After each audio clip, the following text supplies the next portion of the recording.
internautas da TV Jucas.net, que é a direção do nosso amigo Ilmário, que faz um brilhante trabalho de comunicação. Parabéns, viu, Ilmário? E também os nossos internautas, através do nosso Facebook, o Facebook da Sucesso FM e a frequência também, Sucesso FM 104,9. Estamos tendo aqui o enorme prazer de estarmos dialogando com uma pessoa que aprendemos a gostar há muito tempo. Considero o nosso amigo Roberto Gomes uma pessoa dedicada, uma pessoa politizada, uma pessoa de compromisso com as causas sociais. Tem feito um trabalho importante na militância, já exerceu a superintendência do INCRA, onde fez um extraordinário trabalho. É assessor do nosso querido deputado Elman de Freitas, também assessora a nossa deputada Luiziane Lins. Roberto também foi secretário de Juventude e Esporte no mandato de Luiziane, então tem toda uma trajetória, tem dado uma contribuição enorme. Seja bem-vindo, companheiro Roberto, para esse nosso bate-papo aqui, juntamente com o companheiro Ilmário. Primeiro, agradecer, Arnaldo, o convite, tá certo? Dizer que para nós é um prazer estar aqui falando para o município de Jucás, para toda a região aí de Centro-Sul, a todos que acompanham a Sucesso FM 104.9, que também estão acompanhando muito de perto a TV Jucas.net, do nosso companheiro Vilmário. Para nós é uma honra estar aqui dialogando com vocês nesse momento tão complexo, tão complicado da nossa vida. Estamos à disposição para conversar. A nossa ideia aqui é fazer um passeio aqui sobre vários temas, dialogando, aprendendo também muito nessa conversa e tentando ajudar o nosso povo a atravessar esse momento difícil da nossa vida. Prazer enorme falar com você, Arnaldo. Nosso vereador, que tem feito um trabalho maravilhoso aí na Câmara Municipal de Jucás, toda uma vida dedicada a melhorar, tá certo? A educação, a saúde do nosso povo, a melhorar a convivência na cidade de Jucás, um excepcional profissional, tá certo? Da Fundação Nacional de Saúde. Estamos aqui à sua disposição, Arnaldo. Estou aqui para ajudar, para colaborar, para a gente poder jogar um pouquinho de luz nesse momento que nós estamos vivendo. Pois não, Roberto, você já começa pautando, né, o nosso diálogo, porque hoje todos os meios de comunicação, certo, que veicula, certo, essa preocupação dessa coisa inesperada, né, que essa pandemia, criamos que nenhum país estivesse preparado para enfrentar, tá certo, isso que nós estamos vivenciando. Então, Roberto, eu gostaria que você fizesse uma síntese, assim, as ações desenvolvidas, implementadas pelo nosso grande governo Camilo Santana, no sentido de atenuar, no sentido de enfrentar essa pandemia e que não deixe tanto estrago, não venha tantas pessoas queridas a óbito. Você pontuar as ações oriundas, iniciativa do governo do Estado. Depois a gente entra no campo federal para a gente pontuar algumas ações que estão sendo feitas nesse sentido. Arnaldo, primeiro eu queria conversar um pouquinho para ajudar, tá certo? Trazer um pouquinho mais de informação sobre a pandemia, tá certo? Acho que tem muita gente que tem acompanhado, que tem buscado informação, mas sempre é bom a gente reforçar, sempre é bom a gente esclarecer, tá certo? Clarificar, dar mais informação para o nosso povo.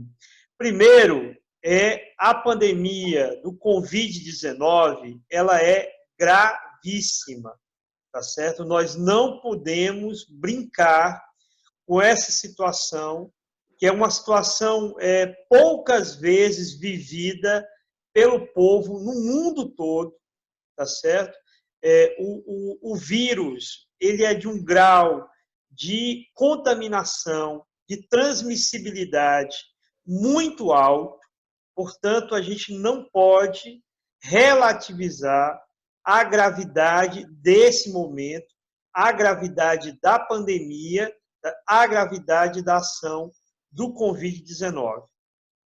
E independe de classe social, independe de país do mundo. É óbvio que o povo trabalhador, as periferias, as populações mais carentes vão sofrer muito mais do que os ricos. Lógico, né? A pandemia ela começa nos setores que tinham acesso a viagens internacionais, que tinham acesso a cenários onde a pandemia começa, em particular na China, em particular aqui na região ali da Europa, final da Europa, na Ásia, mas é uma pandemia, o próprio nome está dizendo, ou seja, ela já atinge todos os lugares do mundo. No estado do Ceará já foram registrados casos de Covid-19 em 142 municípios. Esse é um dado de uma semana atrás. Portanto, o mapa de proliferação do vírus deve estar praticamente em todo o estado do Ceará. Portanto, você que está nos acompanhando aí na TV Jucasnet, na Sucesso FM, que vai nos acompanhar nas redes sociais, nós precisamos estar todo dia em alerta, certo? Divulgando as informações, principalmente as informações de como se cuidar, como evitar a proliferação do vírus, tá certo? O Covid-19, ele é transmitido através das gotículas, através da saliva, tá certo? Do ar. Você fala, tá certo? E pelo ar você pode transmitir o Covid-19, certo? Pela boca, pelo nariz e pelos olhos. Portanto, as recomendações de você estar permanentemente lavando as mãos, a recomendação de você poder usar uma máscara, que é um anteparo entre você e a outra pessoa, a recomendação do isolamento social, ou seja, você ficar em casa, é decisivo para que o convite, para que essa pandemia não se espalhe e não possa gerar mais mortes, certo? Aí em Jucás, na região Centro-Sul, no Ceará, no Brasil e no mundo, certo? Nós temos já mais de 2 milhões de infectados, certo? No mundo, mais de 110 mil mortes, em torno de 110 mil mortes. Tá? Aqui no Brasil, a curva de contaminação ela está aí num processo de ascendência, crescendo. Tá? Então, nós precisamos ter muito cuidado, porque é uma doença que parece, algumas pessoas dizem, mas como o irresponsável do presidente do Brasil, Bolsonaro, é uma gripezinha. Não é uma gripezinha. Porque mesmo que o índice de letalidade, o percentual de morte de quem é contaminado, ele não é um dos maiores dentre os vírus já conhecidos, varia dependendo da faixa etária, dependendo da condição da pessoa, varia de 1% a 15%, certo? Acima de 70 anos, acima de 80 anos, esse percentual vai aumentando, mas tem muita gente morta, muita gente jovem, infelizmente também, morrendo por causa do Covid.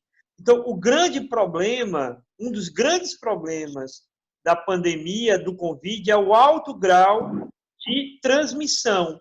Ele é um vírus que pega muito facilmente. Ele tem uma capacidade de durar, certo? Em ambientes, tá? Que é de longo tempo. Isso, então, ocasiona um grau de contaminação muito alto. Então, eu queria começar o nosso diálogo aqui, Hernaldo, dizendo isso. Se cuide, faça todas as medidas sanitárias, todas as medidas de preservação, ajude, tá certo? Para que você não possa contaminar um parente, um amigo, alguém que que tenha contato com você, porque é muito, muito sério. E no Brasil e no Ceará, nós estamos ainda no início da pandemia. Portanto, é muito grave essa situação e hoje nós temos praticamente todo o sistema de atendimento, certo? Para situações graves, desculpe, para situações graves, praticamente todas as UTIs do estado já estão ocupadas. Então, as pessoas que tiverem uma evolução da doença para uma situação mais grave e que precisam de um atendimento emergencial, de urgência, nós vamos ter muita dificuldade, tá certo? Porque, certo, as unidades de tratamento intensivo, as UTIs, praticamente estão todas ocupadas. Então, esse é o primeiro, a primeira colaboração, então, o primeiro pedido que a gente precisa fazer a todo mundo. O Covid não é uma gripezinha, o Covid não é um caso, uma situação de saúde pública simples, não, é uma situação grave, uma situação que merece toda a nossa atenção como indivíduo e como coletivo, tá certo? Mas, obviamente, que se nós todos ajudarmos, se nós todos participarmos desse processo de evitar a contaminação, de ficar em casa, de promover o isolamento social, de nos cuidar e de cuidar dos outros, de ajudar a divulgar as informações corretas, não proliferar fake news, não proliferar informações mentirosas, como está acontecendo muito nas redes sociais, a gente vai ajudar muito que esse processo, o impacto negativo desse processo, seja o impacto de saúde pública, certo? De doentes, de mortes, sejam os impactos econômicos, sejam os impactos psicológicos, sejam os impactos sociais, certo? E nesse sentido, Hernaldo, agora começando a dialogar com você. Roberto, só um instantinho. Só um instantinho antes você adentre sobre essa questão das medidas tomadas pelo governo, eu gostaria de tecer o seguinte comentário. Você explanou muito bem, né? Deixou muito claro o que devemos fazer.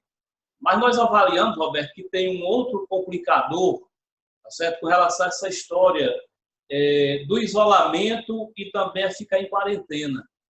Nós sabemos, Roberto, que é da precariedade, tá certo? É o grande déficit que o país tem sobre a questão das moradias. Tem pessoas que sobrevivem em verdadeiros casebres, verdadeiras cafuas, como se diz.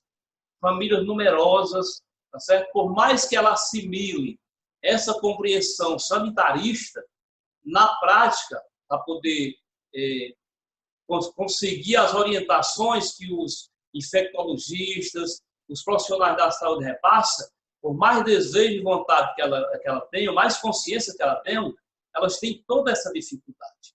Tá? A gente percebe isso porque a gente conhece palmo a palmo o nosso chão, né? Eu falo com propriedade, 35 anos trabalhando na SUCAM, pulverizando as casas, e a gente vê a situação ainda muito precária. Tá? Então, eu gostaria de assinalar isso aí, porque é um dos complicadores, tá? Porque a questão não está só a questão da questão sanitária, você lava a mão, você faça isso, mas tem todo um contexto social, tem toda uma desigualdade, tem todo um apartheid ainda que existe, né? Um pequeno grupo que tem, como você frisa, as pessoas de condições que tinha de sair para outro país, adquirir o vírus e veio disseminar, e das periferias vai padecer muito. Né? Então, a questão é muito mais ainda, tá certo? Precisa ser analisado para melhorar a questão social de moradia do nosso povo. Né? Eu gostaria de fazer essa observação. Hernaldo, corretíssimo. Eu fui secretário de Habitação de Fortaleza, certo? Eu tive a oportunidade de conhecer e trabalhar muito nas periferias, nos aglomerados urbanos, que a gente chama de habitações precárias, né? Em situações em regiões onde houve ocupação desordenada.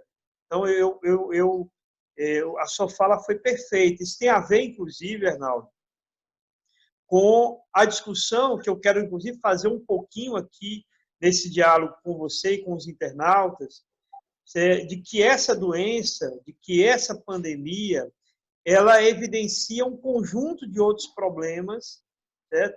Ela alerta a todos nós para uma discussão muito mais profunda, que é uma discussão do porquê nós estamos nesse planeta, né? Por que nós estamos vivendo nesta sociedade? Por que a sociedade ela se estrutura dessa forma?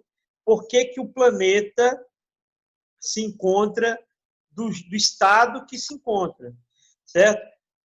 Existem teorias de conspiração, existem fake news de que o coronavírus, o novo coronavírus, o Covid-19, foi fabricado em laboratório, que foi produzido em determinado país. Isso daí é exatamente para encobertar o que você está dizendo, certo? O Covid, ele é um ser acelular, certo? Ele não é um ser vivo, ele é um pedaço de DNA, um pedaço de RNA, certo? Uma estrutura menor do que um organismo vivo, e ele é fruto, tá certo, do desequilíbrio ambiental que nós vivemos no mundo, certo? Entre aspas, é um pouco a natureza se vingando das crueldades que os seres humanos estão fazendo com o nosso mundo, certo?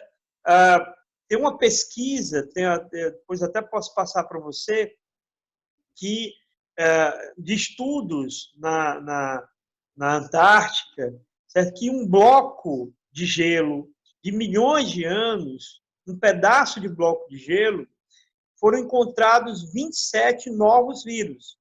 Um bloco de gelo. Ou seja, se esse bloco de gelo permanecer lá congelado, esses 27 novos vírus vão ficar lá. No entanto, o desmatamento, a poluição, certo? A crise ambiental global, certo? O aquecimento global, isso tem produzido desequilíbrios e tem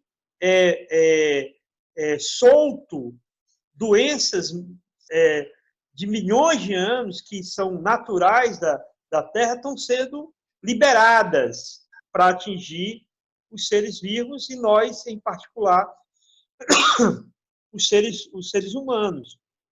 Então, isso tem a ver com o que você está dizendo. Como é que eu vou cobrar, certo? Das camadas populares? Como é que eu vou cobrar das periferias agirem de acordo com todos os protocolos de proteção às doenças? Não é só o Covid-19, é a doença de pele, é o barbeiro, tá certo? São as diversas verminoses, que não tem água adequada, certo? É a absorção correta de vitaminas e proteínas, onde não circula o ar corretamente. É o sono, é como dormir bem, todas as condições adequadas de vida dos seres humanos, se eu não moro num local adequado, se eu não como adequadamente, se eu não tenho as condições sanitárias, eu moro do lado do esgoto, eu moro dentro da lama, convivendo com ratos, com várias situações absurdas. Isso tudo é fruto dos desequilíbrios que nós vivemos no mundo, do desequilíbrio ambiental, do desequilíbrio econômico e social, certo? Então, essa pandemia coloca para nós todos, seres humanos, um processo de repensar de muitas coisas. E, fundamentalmente, de repensar a sociedade global, certo? Nós estamos, é só você pegar as pandemias, os períodos de pandemia global, certo? Estão diminuindo. Nós tivemos, nos últimos 10, 15 anos, 3 ou 4 pandemias, certo? O H1N1, o SARS, várias pandemias, tá? E agora o Covid-19, que é uma das mais graves, Portanto, isso coloca para nós, seres humanos, que esta pandemia não será a única, não será a última, certo? Então, podem haver situações de pandemias tão ou mais graves do que a Covid-19. E outra coisa tão